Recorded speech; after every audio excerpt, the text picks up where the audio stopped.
over there? Well, it depends on who you ask. I'm asking you.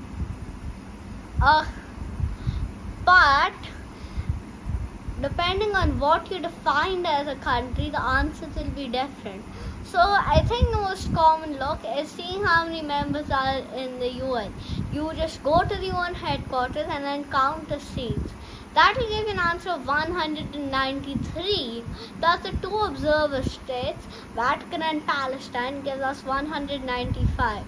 Both of these answers are usually the, norm. So 90% of the time you'll get either of these two answers. But one thing is, what about Greenland? It's commonly referred as to a nation, but it's not in the UN because it's a part of the Kingdom of Denmark. So adding Greenland will make it way more controversial, making it 196, a really rare answer. Now you can do the exact same thing with all the colonies and your answer will hover around the 240s.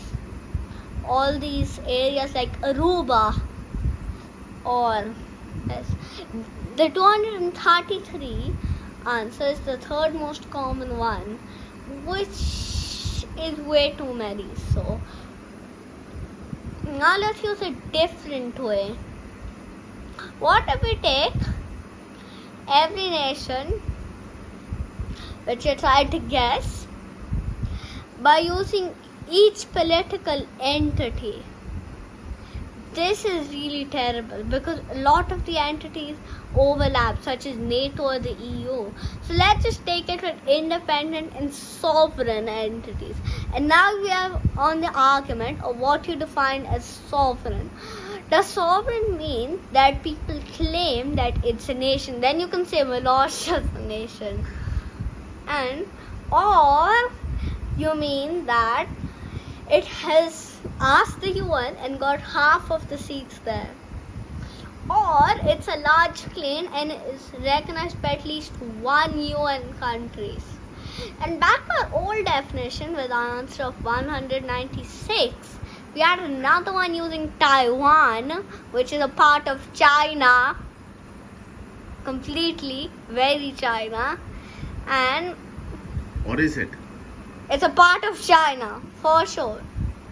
And we make it declare independence, and the People's Republic of China from 1944, also known as the New Qing Dynasty, is a country, which means 197. Or perhaps Taiwan is China.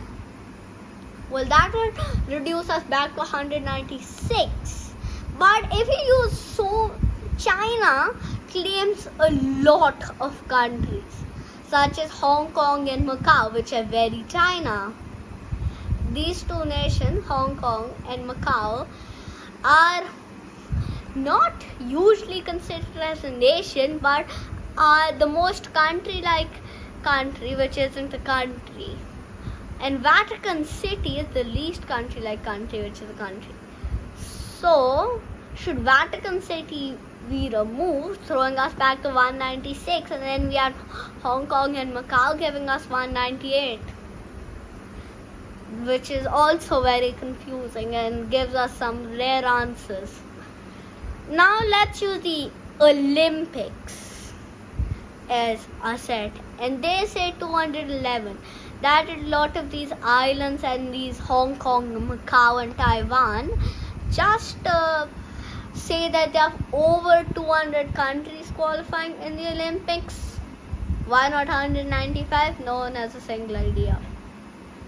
And the Olympic answer is pretty dumb, because what would a sports confederation do about this? So what if we go to Bhutan and ask them how many countries are there? 145. So I think we all know about the one China policy, that the policy there's only one China, either China or Taiwan. So we all agree that China is completely the only China. A lot of countries do say 17 to be exact, that Taiwan is the only China, but Bhutan is the only one which has a zero China policy. So that What does that mean? That means there is no China. It's blank on the maps. So it's just removed. Do they have sea covering it? No, just blank. Blank land. Why is it removed? Because they don't want to anger any controversy. And now back to the Russia-Ukraine war. Russia is arguably the greatest offender of sovereign nations.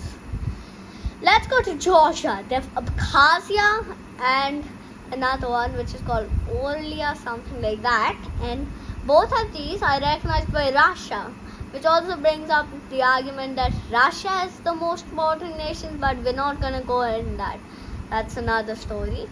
And the other thing is that Ukraine, which has Donetsk and Lviv, which are all officially a part of Ukraine but recognized by Russia, one of the UN Security Council members, and is really important in world politics, arguably second or third. It claims that it's real, but it's not exactly, because even if over half of the countries recognize that nation, if one of the UN Security Council veto members just veto it, it's completely not nation. Take Kosovo for example. 100 nations recognize Kosovo, which is over half of 193 or 5. But Russia and China do not believe that Kosovo is an independent nation, even though it did join the UN against all beliefs in 2008. It's weird because it can't be a country knowing our number 197 or 195. What is the answer? There is no answer. All these opinions are just theories and beliefs. So depending on who you ask, one of these opinions is their belief. That's the end. Bye.